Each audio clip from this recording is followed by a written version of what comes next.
आपको याद होगा जब 2019 का चुनाव आया था तब राफेल को मुद्दा बनाया गया था। इस बार 2024 का चुनाव नजदीक है और लगातार अडानी को मुद्दा बनाया जा रहा है। आज सुप्रीम कोर्ट ने भी एक कमेटी इस पर गठित कर दी है और वो कमेटी 2 महीने में अपना फैसला देगी। इसी मुद्दे पर बातचीत करेंगे। अभिषेक अहलावत जी हमारे साथ मौजूद है। अभिषेक जी, क्या लग रहा है 2019 में आपको याद होगा मुद्दा था राफेल, इस बार मुद्दा है अडानी। आज सुप्रीम कोर्ट ने कमेटी भी बना दी है, तो क्या लग रहा है इस बार भी विपक्ष को मुंह की खानी पड़ेगी? देखिए, मुंह की तो विपक्ष को 100% खानी पड़ेगी, क्योंकि ये मामला केवल ऐसा है कि थोता चना बाजे घना। इनके पास सॉलिड कुछ नहीं है, एविडेंस कुछ नहीं है।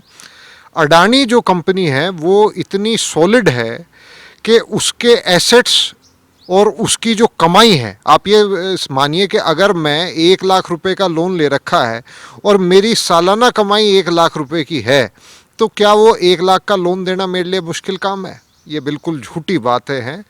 अडानी की कमाई इस हिसाब से है, अगर उसके रेवेन्यूज़ को आप स्टडी करिए, रेवेन्यू स्ट्रक्चर उसका हर साल ग्रो हो रहा है।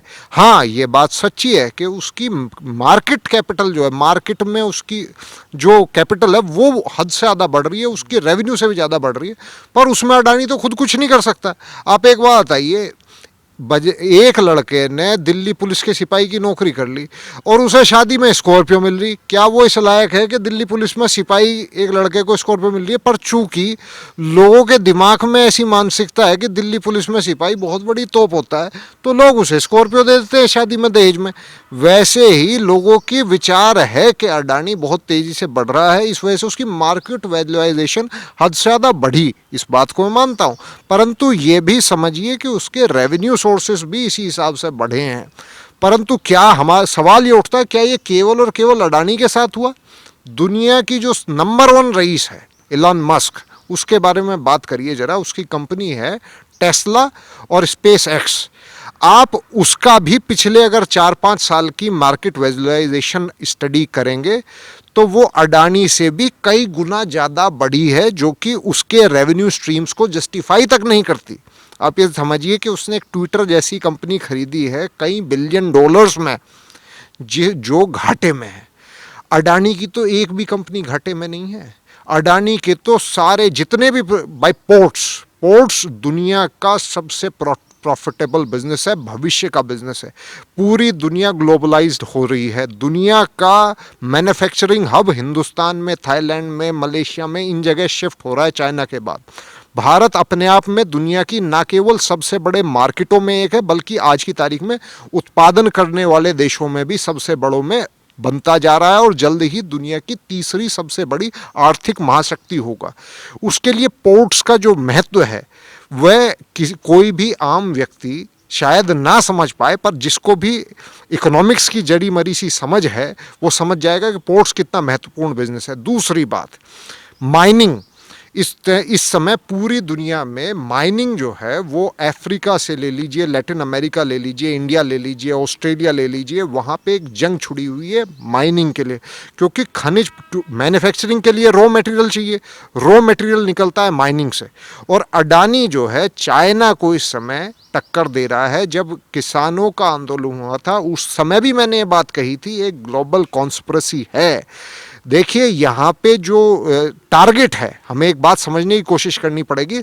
मोदी सरकार अकेला टारगेट नहीं है, मोदी सरकार टारगेट नहीं है इन ताकतों का। इन ताकतों का असली शिकार भारत है, क्योंकि भारत बहुत तेजी से उभरती हुई एक आर्थिक सामरिक महाशक्ति है दुनिया में। जॉर्ज सोरोस जैसे लोग, जिनका इतिहास अगर आप विकिपीडिया पे पढ़ें, थोड़ा सा गूगल पे सर्च करें, तो आपको पता चल जाएगा, उन लोगों ने हमेशा उभरती हुई शक्तियों को नुकसान पहुंचा के अपना फ़ायदा कमाया है। उनके हित में बिल्कुल भी नहीं है कि वो भारत किसी तरीके से महाशक्ति बन जाए। जॉर्ज सोरोस जैसा व्यक्ति, जिसके स्वयं के देश हंगरी ने उसको अपने देश में घुसने से पाबंदी लगा रखी है, वो किसी भी तरह की व्यापारिक गतिविधि करने से पाबंदी लगा रखी है, वह व्यक्ति खुले मंच से कह रहा है कि मुझे मोदी से नफरत है और मुझे मोदी की सरकार गिरानी है। आप समझ लीजिए। और एक बहुत बड़ी बात, भारत के बहुत सारे यूनिवर्सिटी के प्रोफेसरान, ये सो कॉल्ड इंटेलेक्चुअल जो अपने आप को बुद्धिजीवी, अबुद्धिजीवी मैं इन्हें कहता हूँ, ये जो अपने आप को अबुद्धिजीवी बुद्धिजीवी हैं, ये उसके पैसों पे पलते हैं। उसकी ओपन सोसाइटी के नाम से एक संस्था है, एनजीओ है, जो इन सबको तनख्वाह बांटती है। ये जो वो कहता है वो ये बोलते हैं, तो बेसिकली हो ये रहा है। अब आते हैं हिंडनबर्ग के मामले में। हिंडनबर्ग एक ऐसी कंपनी है जिसके ऊपर हजारों आरोप हैं, कई देशों में इसके खिलाफ केसेस चल रहे हैं, इसकी जांच चल रही है। क्या जांच चल रही है? कि ये कंपनियों के ऊपर झूठे इल्ज़ाम लगाती है और जब उनके शेयर गिरते हैं बाजार में तो उनको शॉर्ट सेलिंग करके ये मुनाफा कमाती है, जो कि बेसिकली बहुत से देशों में ये गैर कानूनी नहीं है, परंतु है तो नाजायज़ ही तरीका, और इसकी बहुत जगह जांच चल रही है झूठे आरोप लगाने की वजह से। इसने एक बड़ा हास्यास्पद इल्ज़ाम लगाया अडानी के ऊपर कि अडानी की जो हर बड़ी कंपनी अपने आप को चेक करवाने के लिए, अपने आप को बैंक्स के सामने अपने पेपर्स रखने से पहले एक इंडिपेंडेंट सीए एजेंसी से अपने कागज़ों की जांच करवाती है। तो इसने एक बड़ा हास्यास्पद इल्ज़ाम लगाया कि अडानी जिस सीए फर्म से अपनी जांच करवा रहा है उसमें केवल 7 लोग हैं। हेडनबर्ग को आप रिसर्च करिए, गूगल करिए, हेडनबर्ग की वेबसाइट पर जाइए, आपको पता चलेगा कि हेडनबर्ग में तो स्वयं में केवल 5 एम्प्लॉई हैं। जो 5 एम्प्लॉय वाली कंपनी इतनी बड़ी कंपनी में घोटाला ढूंढ सकती है 5 आदमी होते हुए, जबकि कोई उसे कागज देने वाला नहीं है, अपने आप से सारी तहकीकात भी कर ले रही है, घोटाला भी बता दे रही, 5 आदमी।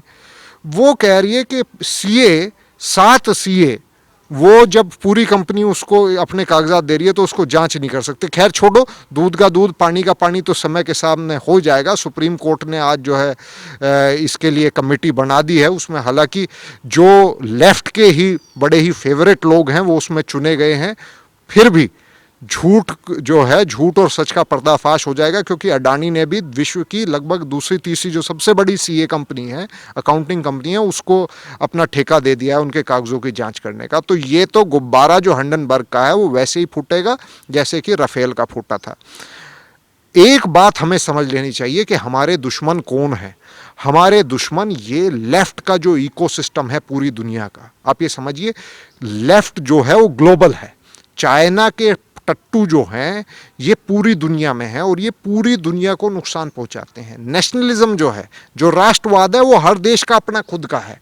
भारतीय राष्ट्रवाद वो भारत का सुख के लिए भला सोचेगा, अमेरिकी राष्ट्रवाद अमेरिका का भला सोचेगा, परंतु ये जो लेफ्टिस्ट हैं, ये जो साम्यवादी, ये जो मार्क्सवादी हैं, ये जो माओवादी हैं, ये सारे आपस में पूरी दुनिया के जुड़े हुए हैं और ये सब लोग आपस में जुड़ के इन्होंने अपने आप को ऐसे दिखा रखा है कि हम बड़े विश्वसनीय लोग हैं।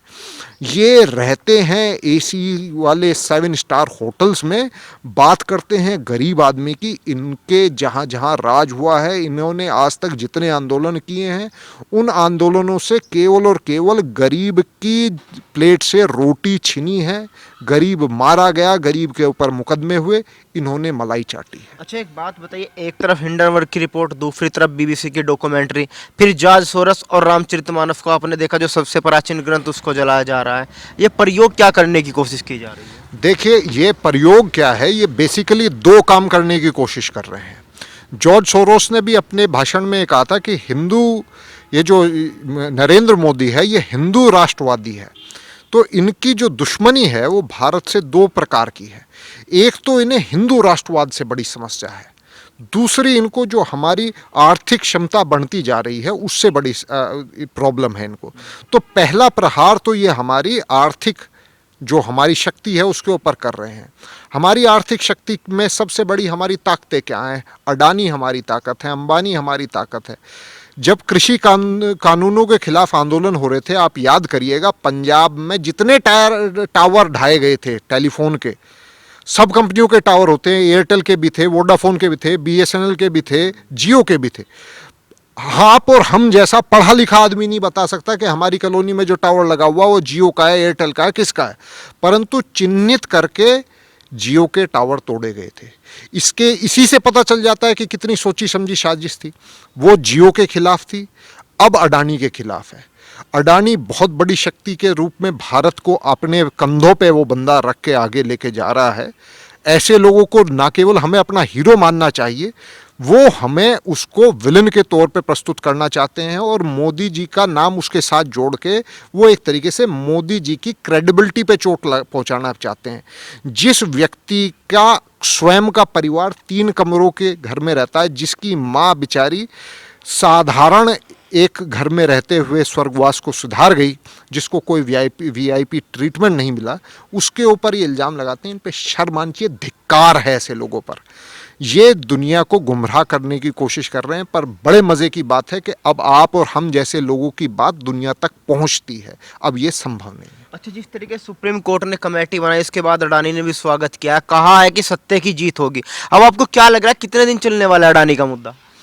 ये मुद्दा आप ये समझ लीजिए आज से ही ये बैक बर्नर में चला गया। लगभग 2 महीने में इसकी रिपोर्ट आ जाएगी।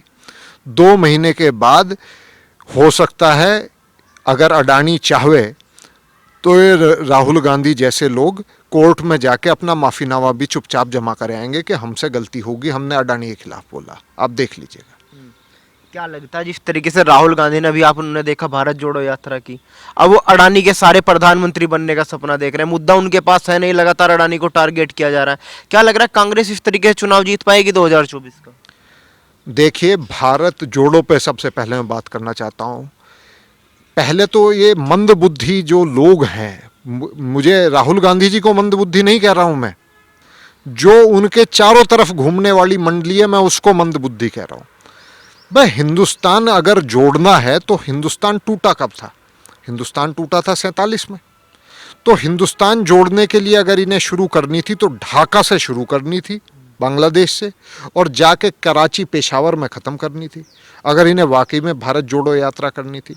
और गिलगिट बिल्टिस्तान जाते।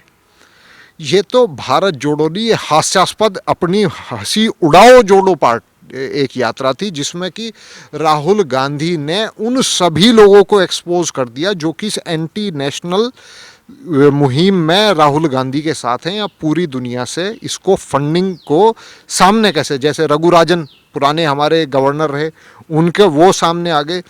जॉर्ज सोरोस के 2-3 आदमी इसमें सामने आए। जितने भी निकृष्टतम लोग जिनको आज खाने को रोटी नहीं मिल रही ढंग से, सरकारी रोटी मतलब सरकारी टुकड़ा जिनके मुंह तक नहीं पहुंच पा रहा, वो सारे के सारे राहुल गांधी की उस यात्रा में थे। राहुल गांधी की सबसे बढ़िया चीज़ जो इस यात्रा में हुई, जो मुझे सबसे बढ़िया लगी, पप्पू और पिंकी ने जाकर श्रीनगर में बर्फ़ से खेले। पप्पू और पिंकी की माँ को डर भी नहीं लगा, वरना पप्पू और पिंकी की माँ से पूछे और पप्पू और पिंकी से पूछे कि धारा 370 हटने से पहले कितनी बार पप्पू और पिंकी वहाँ गए? कभी नहीं गए।